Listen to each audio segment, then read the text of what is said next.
que cette scène s'arrête. Alors on a décidé de prolonger un peu tout ça. Je vous demande d'accueillir sur scène l'équipe du film, le réalisateur et scénariste Emmanuel Courtol. Faites-leur des applaudissements en fanfare. La co-scénariste Irène Muscari.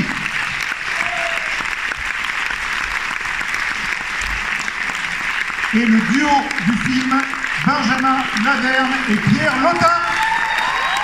Du bruit!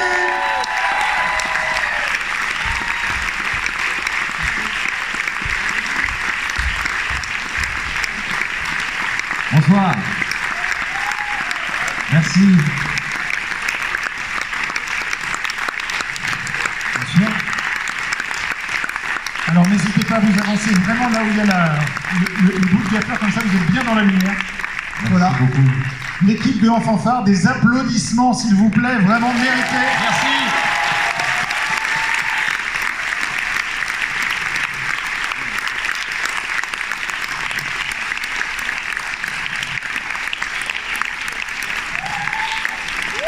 Et moi j'ai envie de dire musique.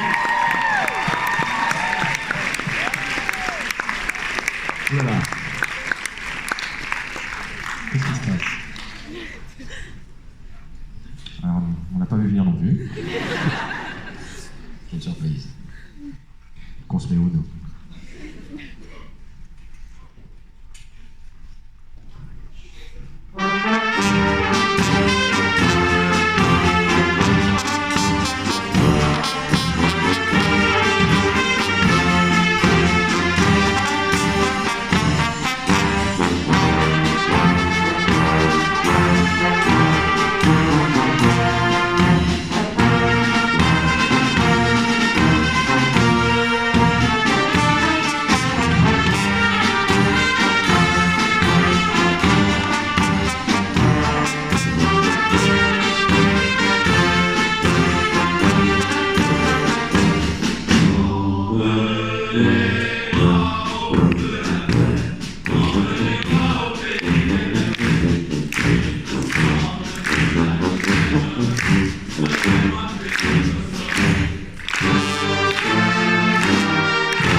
Bravo. La fanfare Y4 Paris. Merci.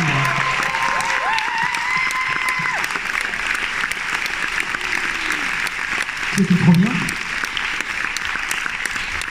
Merci beaucoup, messieurs, dames. Il y aura peut-être du rab à la fin. Restez. Alors, distribution de micros pour pouvoir échanger autour de ce film en fanfare.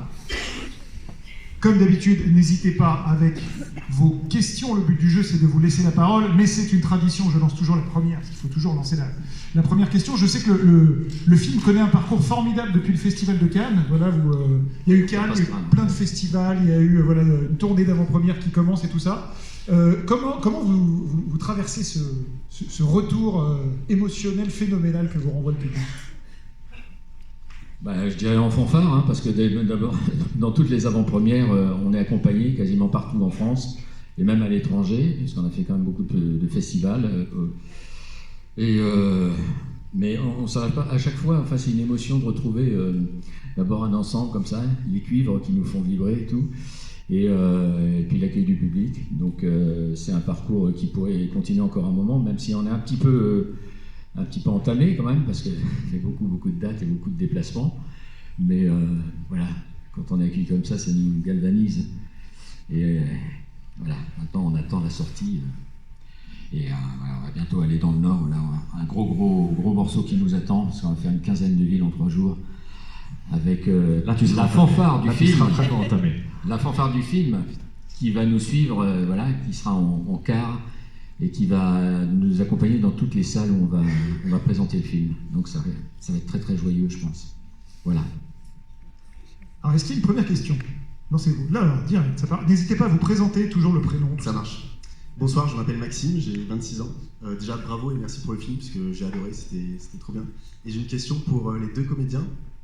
Dans le film, on vous jouez du piano, du trombone, diriger des orchestres. Comment ça s'est passé? Est-ce qu'il y a eu de l'entraînement avant? Est-ce que vous jouez déjà d'un instrument? Comment ça s'est passé, toute cette préparation pour pouvoir jouer? Puisqu'on voit que c'est pas des doublures, donc c'est encore mieux. Non, moi je fais du piano depuis longtemps et après j'ai appris le trombone pendant 3 mois. Mais au bout de 3 mois, je savais pas tant bien faire que ça, quoi. Mais il y a des fois où c'est doublé, parfois où c'est pas doublé, quoi. Quand c'est en fanfare avec tout le monde, c'est pas doublé parce qu'on n'entend pas trop ce que je fais. Et quand je suis tout seul, je suis un peu plus doublé, quoi. Un petit peu, quoi. Mais sinon, non, on faisait un peu de musique avant, quoi. Voilà. Oui, il y a un peu de préparation quand même, parce que bon, diriger un orchestre, c'est un sacré challenge, et puis que ça a l'air crédible à l'écran. Aussi par les professionnels, c'est ce que m'a dit Emmanuel. Je dis s'il y a des chefs d'orchestre ou des instrumentistes professionnels et qui ne se posent pas la question de la véracité, ou voilà, qui puissent croire qu'ils voient un chef et non pas un comédien qui galère à faire un chef, ou qui fait ça un peu. Donc il y a eu du boulot, il m'a présenté assez vite le conseiller musical du film et un jeune chef qui s'appelle Antoine Butailly, que je remercierai jamais assez, et qui m'a accompagné dans tous les chantiers de moments musicaux du film que vous avez pu voir, parce qu'assez vite aussi j'ai compris que j'allais devoir faire l'adagio du concerto 23 là, de Mozart moi-même, et puis une scène de répétition, ça se règle au cordeau d'arrêter l'orchestre, de donner une indication, de trouver le bon vocabulaire, le bon mot, la fluidité, immédiatement de reprendre comme si c'était totalement naturel alors que je suis pétrifié. Ça, c'était un gros challenge. Je vais voir mes potes, j'ai cherché depuis tout à l'heure. Ah, les potes! Salut les potes! Je suis content de vous voir. Et même les petites scènes de répétition, par exemple les ateliers avec les élèves, d'avoir l'air un peu détente et de faire, voilà, tu peux juste... Tout ça, mine de rien, il fallait que ça soit crédible, donc ça a été passionnant. J'ai cogné beaucoup de vidéos, en boucle, je rabâchais, j'étais à la Comédie Française le soir, puis entre les scènes, je jouais Ibsen, ça rime, et bien je bossais mes moments musicaux pour trouver l'impact, le bon geste, pour que c'est l'air puissant, musical. Et mon chef me disait, n'oublie pas de tourner les pages, parce que moi je lis pas la musique, donc à chaque fois j'étais là, nanana. Voilà, je tournais la petite page qui va bien et qui rend les choses un peu plus crédibles quand on a une partition. D'accord, c'était passionnant. Ouais.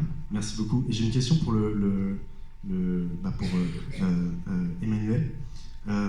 J'ai vu qu'il y avait un compositeur à la fin, mais il ne me semble pas avoir remarqué beaucoup de musique originale dans le film.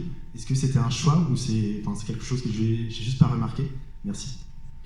La seule musique originale du film, c'est effectivement la pièce contemporaine à la fin, Quadrature, qui était composé par Michel Pétrosian, qui est un grand compositeur de musique contemporaine et aussi de musique de film, et qui était aussi notre conseiller musical dès l'écriture, parce qu'il y a des séquences un peu techniques sur le plan musical. On n'est pas musicien spécialement, Irène et moi, et voilà, il nous a beaucoup épaulé pour écrire ces séquences pour qu'on y croit vraiment, parce que voilà, je souhaitais qu'on croit à tout en fait dans ce film, pas seulement la musique mais tout le reste.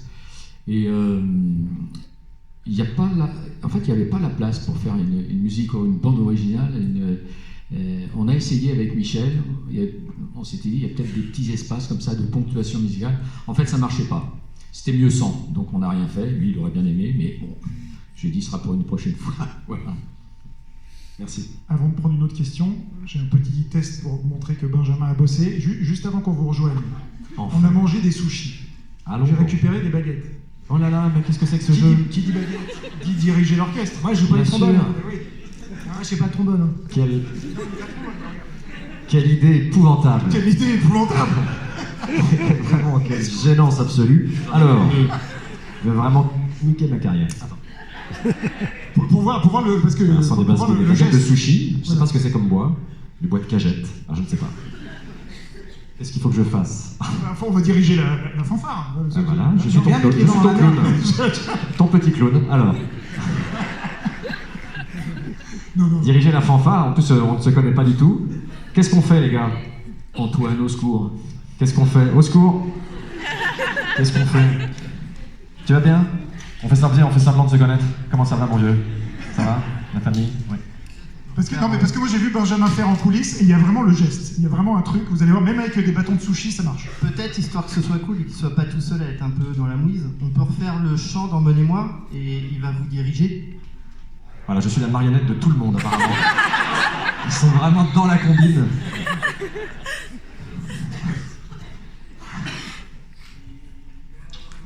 Voilà. C'est le moment où j'ai envie de fuir. Ouais. Non, prends la baguette. C'est toi qui l'as mis dans ce merdier au final. Hein. Surtout que je l'ai pas dirigé ça dans le film. Mais bon, il y a des petits téléphones qui sont sortis, on va faire le job. Alors, s'il vous plaît. Allez, quoi. C'est 80% de psychologie avec l'orchestre, le Dead Chef. C'est pas une connerie, hein. C'est vrai.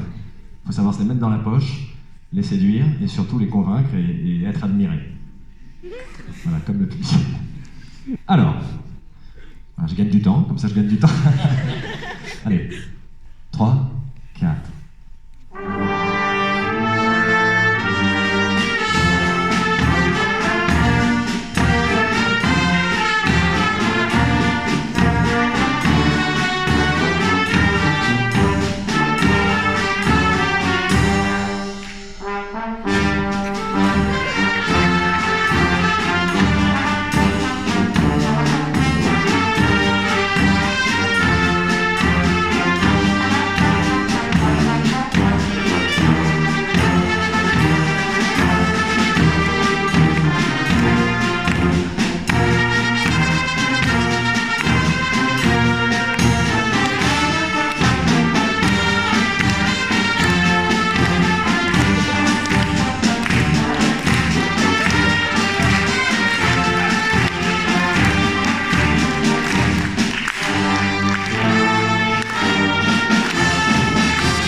C'était le chef Benjamin Lavert.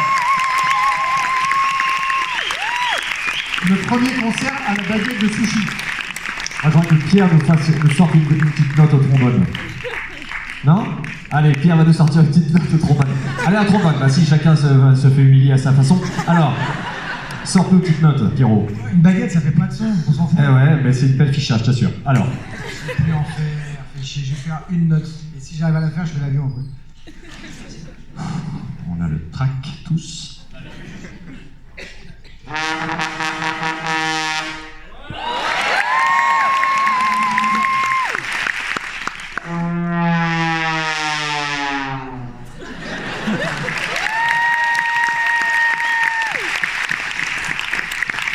Ça n'a pas l'air, mais ça, c'est 3 mois de boulot.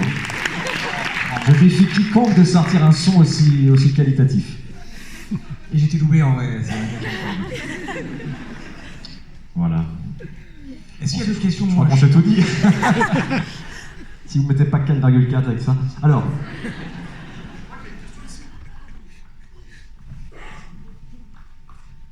Bon, C'est ça du piano là. N'hésitez pas à vous lever et vous nommer. je peux l'être. Voilà. Si j'ai un peu mal. au chant. Je vais pas raconter la vie, désolé. Bonjour, je m'appelle Louis, j'ai 26 ans. Merci beaucoup pour le film, j'ai vraiment beaucoup aimé. Petite question, je pense, pour vous, Emmanuel. La relation de frères, comment vous l'avez vue et à quel point elle a été peut-être potentiellement modifiée par les acteurs que vous avez choisis? Et est-ce qu'il y avait d'autres films ou d'autres œuvres artistiques qui vous ont inspiré? Je dois dire que ça s'est noué quand même assez facilement. Bah, vous voyez le résultat d'ailleurs. Hein. Très vite, quand ils se sont rencontrés, on était les manger ensemble un morceau et je les ai eus en face de moi. Ils ne se connaissaient pas, hein. Voilà, ils n'avaient pas travaillé ensemble, mais enfin, très vite on a vu qu'ils avaient des choses à se dire et puis à partager. Donc je dirais que ça s'est fait assez naturellement en fait. Moi j'ai puisé, je dirais, dans ma propre expérience familiale, tout simplement. J'ai 2 frères, je vois à peu près comment ça marche.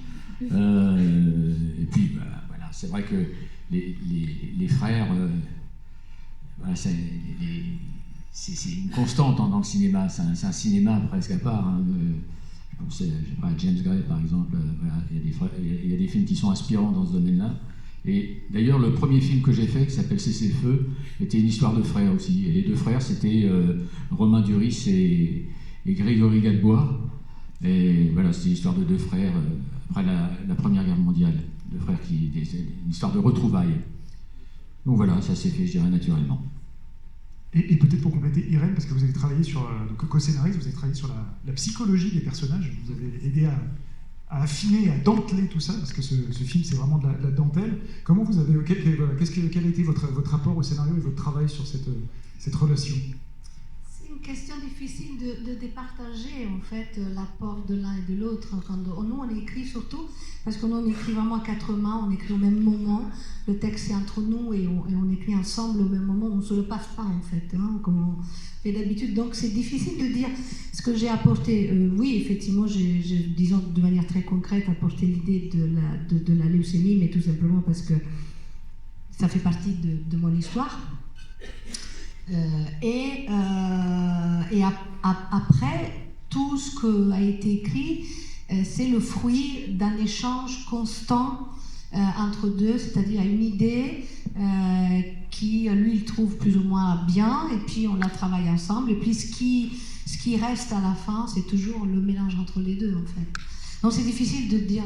C'est un peu une improvisation faite à 2, hein. Quand on écrit, on improvise, on a une idée de ce qui doit se passer, puis après, voilà, on improvise le texte, les situations, un dialogue, et on fait ça à 2, c'est mieux que tout seul, hein, ça c'est sûr. Ouais, j'ai testé les 2, c'est mieux à 2. Comme plein de choses d'ailleurs. Je crois qu'il y avait une question par là avec la casquette, tout à fait. Bonsoir, déjà merci beaucoup d'être venu pour le film. Moi c'est Johan. J'avais une question du coup... 26 ans. Pas 26 ans malheureusement. Pierre a déjà un peu répondu, mais je voulais savoir pour vous 4, quel était votre rapport à la musique? Parce que dans le film, on voit notamment au niveau du scénario, il y a beaucoup d'aspects techniques qui moi me fascinent, parce que je ne comprends rien. Et donc voilà, si vous... comment vous aimez la musique à côté du film? C'est drôle d'ailleurs, on a découvert qu'on avait... Alors Pierre est bien meilleur que moi au piano, mais que quand on s'est retrouvé en répétition, où il y a cette petite scène où il fallait décortiquer l'accord, comment on arrive du classique et qu'on passe au jazz, et puis au boogie-woogie, on s'est mis vraiment comme dans le film, à commencer à faire du boogie-woogie à 2. C'est ça qu'on a trouvé en répète un petit peu... Voilà. Et du coup, c'était hyper touchant parce qu'on était vraiment dans l'état de nos personnages à faire putain, tu gères? Ah ouais, toi aussi? Waouh, putain, ça groove, yeah! Et en fait, on s'est hyper régalé. Une chambre d'hôtel après. Une petite chambre d'hôtel. Un film qui parle de plein de sujets finalement. Donc on a ça, c'est du bonus, et même Emmanuel, on le savait pas trop, et donc on a mis ça à profit pour le film. Et donc moi, mon rapport à la musique, non, j'ai quelques instruments, une guitare, un piano à la maison, et d'être en contact avec l'instrument, d'essayer de faire des accords, de même au piano, de comprendre un accord tout seul, de faire un écart avec les doigts, puis de pas forcément comprendre les notes, en tout cas le solfège. Et puis un peu de batterie, adolescent, que j'ai continué un peu à pratiquer à Paris. Et ça m'a aidé à être un peu plus intime, en tout cas à être un peu plus détendu à l'idée d'être chef. Mais je ne suis pas plus musicien que ça. Mais ce qui est étonnant finalement, c'est que dans toute cette équipe, il n'y a pas un vrai musicien, je dirais, de conservatoire. Hein. Personne ne sait lire les notes, c'est à peu près la clé de sol, et puis voilà, c'est tout. Donc on s'est quand même bien entouré hein, pour arriver à ce résultat-là. Mais ce qui est vrai, c'est qu'on est tous des amateurs de musique, on est mélomanes. On va au concert, on pratique, on joue, enfin bref, il y a une vraie sensibilité musicale quand même au départ. Voilà. Et moi, il y a une chose, par exemple, j'ai passé toute mon adolescence, ma jeunesse, à entendre mon frère jouer de la trompette dans la chambre d'à côté. Voilà. Donc, grand traumatisme. On voit d'où ça vient, les cuivres et le frère. Voilà. Et des fois, j'en avais vraiment ras-le-bol, mais bon. Nous avons une question au milieu, mademoiselle. Bonjour, je m'appelle Mélie et moi j'ai une question. Salut. Est-ce que vous avez tous une dent contre le country? Tout le monde a une dent contre le country, non? Non, ça c'est une histoire qu'on nous avait racontée quand on était en résidence d'écriture dans le Nord, parce qu'on a fait des immersions hein, pour être au plus près de la vérité, même si on raconte. Même si c'est une fiction, on se doit quand même d'être crédible. Et donc on a fait des résidences d'écriture et la fanfare qui nous a accueillis, en fait, nous a raconté plein de choses et on en a rencontré d'autres aussi. Et ça, c'était une anecdote qu'ils nous ont raconté de une fanfare qui a perdu la salle et à cause d'un maire qui aimait la country. Et il faut dire que quand même la country, c'est vrai que c'est franchement, hein, dans le Nord, c'est vraiment... oui, c'est très vivant. C'est très vivant et c'est... voilà, ça fait peur un peu. Hein. Ça illustre un peu aussi la difficulté de ces ensembles, ces fanfares amateurs. C'est des concurrents. Il faut... oui, il y a une concurrence associative quand même, voilà, et donc... parfois, mais rien n'empêche de faire les vœux, hein, si vous voulez, si vous avez le temps. Donc voilà, c'est la vie, je dirais la vie quotidienne de ces associations musicales qui doivent survivre parce qu'il y a beaucoup de concurrence autour. Il y a les écrans déjà, et puis voilà, il faut renouveler aussi les générations. C'est pas facile de garder les jeunes, et voilà, c'est une lutte. Mais quand on les voit, quand on les rencontre, on se dit que ça vaut vraiment le coup que ça continue. Parce que ce qu'on a vécu là, nous en allant dans le Nord, je veux dire, c'est ce qui est dans le film en fait. Hein. La première fois qu'on est allé en repérage d'écriture, on a été reçus par la fanfare du film en fait. On en a rencontré quelques-unes. Mais eux, je dirais que ça a été tout de suite un coup de cœur. Ils nous ont accueillis exactement comme ils ont accueilli Thibaut dans le film en fait. On est arrivé en pleine répétition, on a écouté, on a parlé, on a bu des bières. Et puis on a tout de suite, j'ai sympathisé. On a fini à la bière. Hein. Voilà. Voilà, la bière costaud. Ouais. Et on était chez eux en fait, parce que ce que vous voyez dans le film, on est vraiment chez eux, c'est-à-dire c'est leur décor. Le décor du film, c'est leur salle de répétition, et c'était tellement emblématique du Nord avec toutes ces briques et puis ce cachet incroyable que je dirais qu'on est tombé la tête la première dans le film, hein, vraiment en arrivant là-bas. Donc pour terminer, n'arrête pas tes cours de country. Surtout. Surtout. Mademoiselle, oui, je vous en prie. Moi, je voulais savoir si le nom de la fanfare, c'était le vrai nom de la fanfare que celui dans le film. Non. Non, mais on vient de découvrir qu'il y a une fanfare de Walincourt, des mineurs. Hein, non, pas des mineurs. Non, c'est pas le mineur. Non, en fait, Walincourt, c'est le nom de la fiction, en fait. Okay. Et qu'il y a quand même un nom qui existe dans le Nord. Okay.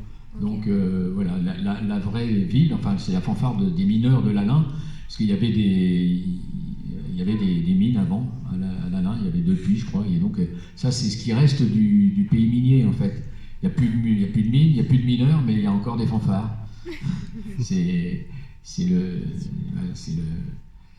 la queue de comète en fait de toute cette activité et qui devrait, j'espère, continuer à vivre parce que c'est vraiment un lien social essentiel là-bas. Voilà. Une main qui se lève là-bas depuis tout à l'heure.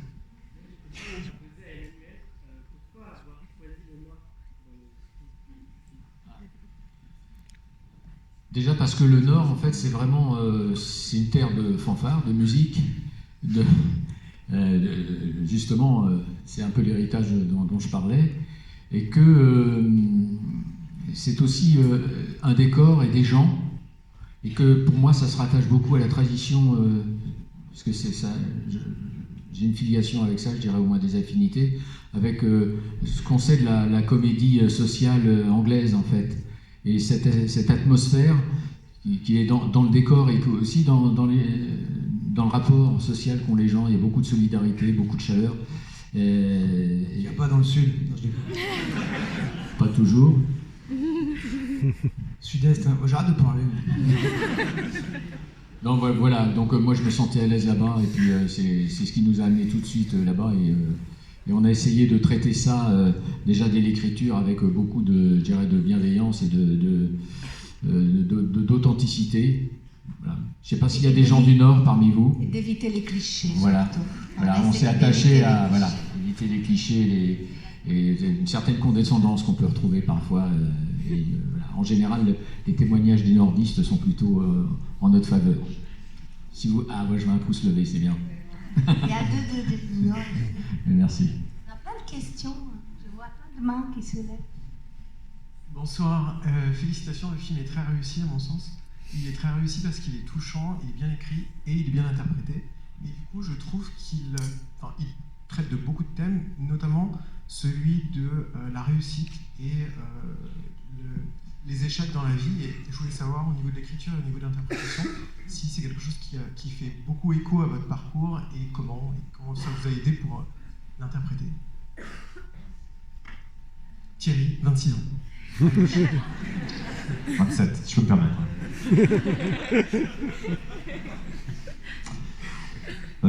Bien sûr que ça nous touche. Moi, ça m'a touché très fort de décloisonner ce à quoi on est prédisposé a priori quand on est dans tel milieu social ou tel milieu social. C'est parfois bouleversant quand on voit des jeunes de trappe qui viennent à la Comédie Française. Je parle de ça parce que parfois on dit la Comédie Française c'est pour une élite, ou même l'opéra encore plus, beaucoup plus.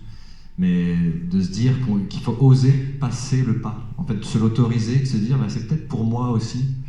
Et ça, je trouve que c'est un sujet fondamental. Enfin, donc ça m'a beaucoup touché. Puis on s'est beaucoup aussi posé la question de du jugement aussi, de la condescendance. Qu'il fallait surtout pas que Thibaut ait un regard un peu condescendant sur son frère, et qu'au contraire toutes ses convictions soient chamboulées, et qu'il apprenne énormément aussi de cette musique amateur, et que ça le change à un endroit. Et moi, ce que j'aime dans la complexité du scénario, c'est justement cette scène quand Jimmy tente ce fameux concours, et qu'il y a un peu rétro-pédalage de la part de Thibaut qui dit « mais non !» Et ce vertige de dire « mais non, mais pas ça !» Ça, c'est vraiment les stars, quoi. Et que du coup, ça, je trouve ça complexe et intelligent, parce que c'est un peu... Il n'y a pas de certitude, et voilà, en gros. Mais oui, c'est un sujet... C'était quoi la question exactement? Non,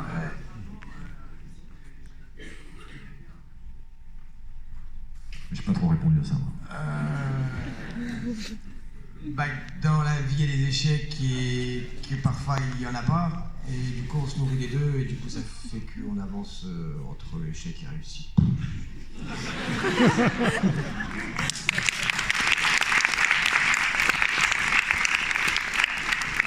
Ça me promet pour cet avou demain. Tu parles, hein, d'ailleurs. Ah, je parle quoi. Il est conneries. J'adore, moi. Oui. En fait, de notre côté, la question du déterminisme social a été vraiment primordiale. C'est-à-dire, c'est la question du film qui est résumée dans une seule phrase, si vous avez fait attention. C'est toi, à 3 ans, t'as mis au piano, moi, à 3 ans, on m'a mis chez Claudine. Et ça, ça résume vraiment tout le film. La question du déterminisme social, c'est une question très importante dans ce film. C'est montrer qu'effectivement, quand on ne naît pas pareil, au même endroit, on n'est pas élevé de la même manière, etc., c'est quand même plus difficile. Même si on a les mêmes capacités naturelles, le même talent naturel, hein, parce que ils sont supposés avoir le même talent musical tous les deux, et ils ne peuvent pas l'exprimer pareil, parce que tout simplement, dans le cas de Jimmy, personne ne lui avait dit qu'il avait l'oreille absolue, il ne le savait pas. Donc si vous partez de là, effectivement, il ne pourra jamais arriver au même niveau que son frère, même si à un moment donné, il se prend à rêver de ça, mais il ne pourra pas, parce qu'il n'est pas parti du même endroit. Voilà, donc c'est comme ça, c'est la vie, et s'il y a un petit message qu'on a envie de donner avec ce film, c'est qu'il faut effectivement élever les jeunes, les enfants, etc., avec de la pratique artistique, les mettre à la pratique artistique depuis tout petit, quel que soit.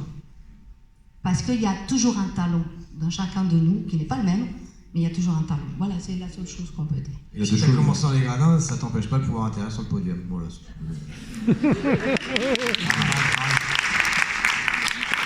Non, mais pour terminer, il y a deux choses. La carrière, ça n'a rien à voir avec le fait de pousser son talent au maximum. Ça, par exemple, lui, on voit bien, il est assez seul, Thibaut, il n'a pas de petit ami, lui, il prend des avions, il a une grande carrière. Alors que d'essayer de repérer un talent chez soi et de le cultiver et d'aller le plus loin possible, ça, on devrait encourager tout le monde à ça parce que c'est gratifiant. Voilà. Et donc, il souhaite ça à son frère, d'essayer, comme il repère ses capacités musicales exceptionnelles, il aurait pu s'en servir, pas forcément avoir une immense carrière, mais voilà, viser plus haut, oser rêver, en fait. Pas mal. Il y a une question en jaune, en blanc, en clair. Bonjour. Je voulais vous dire que j'avais beaucoup aimé le film, que j'avais trouvé intelligent, émouvant, drôle. Je connais pas très bien votre travail, Emmanuel. Benjamin, je suis assez éblouie par votre carrière. Et Pierre Lautin, j'ai vu Quand vient l'automne la semaine dernière, de François Ozon, que je vous encourage à voir, parce que c'est vraiment très bien et vraiment bravo. J'avais une question sur la façon de filmer la fanfare ou les orchestres. Quelle est votre technique pour chacune de ces scènes, et qu'est-ce que vous avez préféré faire, enfin, si vous avez un choix à faire entre les deux, la grande différence? Évidemment, il y avait des points de vue différents. Dans le cas de l'orchestre symphonique, ce qui était important pour moi, c'était déjà de pas se retrouver dans le cadre d'une captation classique d'un concert, et de pouvoir aller au cœur de l'orchestre, vraiment au plus près des musiciens,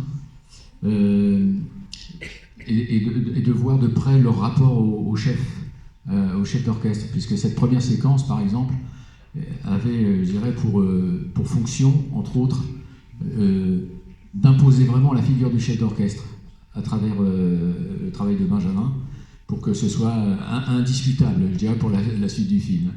Et donc ça passe non seulement par son travail à lui, qu'il a fait de façon formidable, mais aussi par le rapport qu'il avait avec les musiciens de l'orchestre.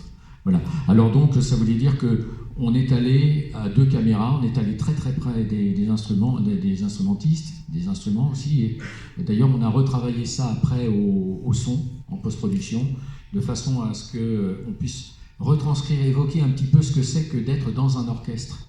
Parce que dans un orchestre, quand on est dans les cuivres, par exemple, quand on est avec les corps, on n'entend pas du tout la même chose que quand on est avec les violons.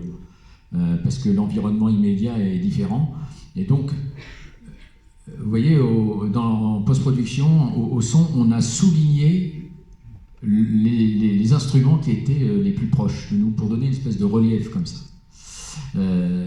Donc voilà, ça c'était un petit peu la ligne directrice pour filmer l'orchestre. Et c'était aussi pour montrer, je veux dire, le grand professionnalisme et la grande concentration des musiciens. Donc être au plus près d'eux. Pour la fanfare, là l'idée c'était, on était plus dans le collectif. L'idée c'était de pouvoir, d'abord parce que c'est pas la même dimension, hein, ça tient dans une pièce, alors qu'un orchestre symphonique c'est vaste, c'est dans une grande salle. Mais là on pouvait je dirais, avoir le collectif. Et puis s'attarder de temps en temps sur effectivement je dirais des gueules, des personnalités, mais il y avait la volonté aussi de considérer ça un peu comme une famille, en fait, comme un ensemble, ce qui c'est pas du tout la même perception, hein. Quand on est dans un orchestre, c'est pas du tout la même façon de vivre la musique. Dans un orchestre symphonique, voilà, le but c'est de chercher, c'est l'exigence qui prime, c'est la perfection, la recherche de la perfection individuelle et collective, et c'est aussi tout un ensemble c'est aussi de la compétitivité, de la concurrence entre eux, voilà, ce qu'il n'y a pas dans la fanfare par exemple, hein. L'idée c'est d'être ensemble, de partager un moment de vie en fait à travers la musique aussi, mais c'est aussi important, la convivialité est aussi importante que la musique. Alors voilà, c'était essayer de rendre compte de ça à travers le cadre, à travers l'image. Je vais m'autoriser la dernière question parce qu'après il va falloir vous laisser partir. Il y a plein de moments de grâce dans ce film. On pense évidemment à la scène finale, mais il y en a plein d'autres. Est-ce que chacun d'entre vous gardez un moment spécifique du tournage où vous vous dites waouh, c'était un moment complètement incroyable? Il y a un moment où on tournait dans l'eau, une scène qui était importante, et c'était vraiment une belle scène où on était vraiment chargé en émotions. Et au bout d'un moment, on fait la scène et tout, on est vraiment dedans et tout, et on voit un phoque derrière. Il y avait un phoque à un moment où c'était hyper important, et du coup on était moins dedans, donc c'était un peu plus compliqué. Enfin, ça, surtout, moi j'avais Pierre dans mes bras comme ça, et le phoque apparaissait là. À chaque fois que Pierre devait... Voilà. À chaque fois que Pierre devait chialer, le phoque sortait avec ses grandes moustaches comme ça. Un petit chien comme ça, il fait salut, ça va. Il est sorti 3 fois de suite pour bien niquer la prise. C'est vrai que ça c'était un beau moment. C'est là qu'on a compris que l'eau était froide aussi. Ouais. Et c'était compliqué parce que pour la scène de la voiture, je dois pleurer, je me retourne, et il y a le phoque encore. Partout, machin. T'es dans le coffre, là, On le voit à la fin dans le public. Et à la fin, quand il y a le... Regardez là, on l'accueille, le phoque. Il y en a eu plein de beaux moments. Vous avez le même souvenir en fait? Ouais, un peu. Voilà, c'est bien, on a gagné du temps. Toi, t'en as un? J'en ai 2 comme ça. Ouais. Voilà. Non, mais moi, ce qui est important au moment du tournage, c'est quand tout d'un coup on est pris par ce qu'on est en train de filmer en fait. Parce qu'en général, on est plutôt, je dirais, occupé aussi par des considérations techniques. Et de temps en temps, on a l'impression effectivement qu'on assiste à un moment de grâce. Et moi, c'est des scènes particulièrement intimistes. Notamment, il y a la scène dans la tribune de foot là, entre Sarah et Pierre, où tout d'un coup, voilà, j'avais le sentiment d'assister à une finesse et une vérité dans les sentiments. Quoi, c'était tout d'un coup, quoi, j'avais la chair de poule en regardant ça, quoi. Vraiment, et puis bon, ça s'est confirmé par la suite, évidemment, la scène est très très jolie. Et il y a un autre moment aussi, alors là c'était avec Benjamin, comme ça, voilà, les deux sont servis. C'est la scène après le dîner avec Claudine, Clémence Massard, qui est merveilleuse d'ailleurs dans ce rôle de Claudine, où ce petit moment d'intimité entre les deux, là, avec une grande pudeur, où ils échangent, où voilà, ils imaginent ce que ça aurait pu être finalement d'être réunis, d'être aussi ensemble dans cette maison modeste, etc. Voilà, un rêve d'une autre vie, et tout ça, voilà, c'est de la dentelle. Moi, c'est vraiment ces moments-là, moi, qui m'émeuvent et à chaque fois, je suis content de le retrouver quand je regarde le film. Et peut-être le dernier moment, moi, c'est cette scène finale quand même. J'ai vécu on a tourné sur 3 jours. Il y a plus de 250 figurants et 350. 450 300, 550 apparemment. Et donc ça a été, en fait, sur 3 jours, ce boléro, bon, à un moment donné, on avait un peu soupé, mais ça te mettait dans une énergie, il y avait une énergie colossale, il y avait 4 caméras, 5 caméras 6 caméras. Non, mais en fait, je dis 2, en fait, il y en avait vraiment 4. Et un épuisement quand même, le fait de refaire, d'avoir ces 60 musiciens, de les diriger avec une oreillette. J'avais mon coach Antoine à l'oreille qui me disait « Top, attention, 3, 4, t'es pas dedans ». Et puis d'avoir les 60 figurants, 450 figurants, 60 musiciens, mes parents qui étaient là, j'ai eu des moments d'émotion de me dire mais je fais le métier dont je rêve le plus au monde et je dirige des musiciens et donc j'ai eu vraiment des moments de grisant où j'avais des vraies émotions de rendez-vous de vie, en fait, de me dire je suis exactement là où je rêve d'être et quelle chance. Et ça, c'est rare. C'est rare. Merci Emmanuel. Ça n'a pas été facile. Le film En fanfare sort le 27 novembre. Peut-être que... Si, parce que vous Je suis sûr que Irène a quelque chose à nous livrer. J'avais vu un lever de micro. Non. Tout le film, c'était bon. Allez, fort, 27 novembre. Peut-être que d'ici là, on reverra Pierre Lotin au trombone jouer Star Wars. Je crois que tu prépares un concert de Star Wars au trombone. Laisse-nous tranquille avec Je suis bien renseigné, moi. Je suis très très bien renseigné. Et je pense qu'on va écouter une dernière musique avec nos amis de la fanfare Y4 Paris. Qui veut diriger? Nous avons des baguettes de tirage au sort organisé, vous n'étiez pas au courant. Merci beaucoup en tout cas à l'équipe de Fanfare d'avoir été avec nous et encore bravo pour le film. Merci à vous. Merci pour votre accueil.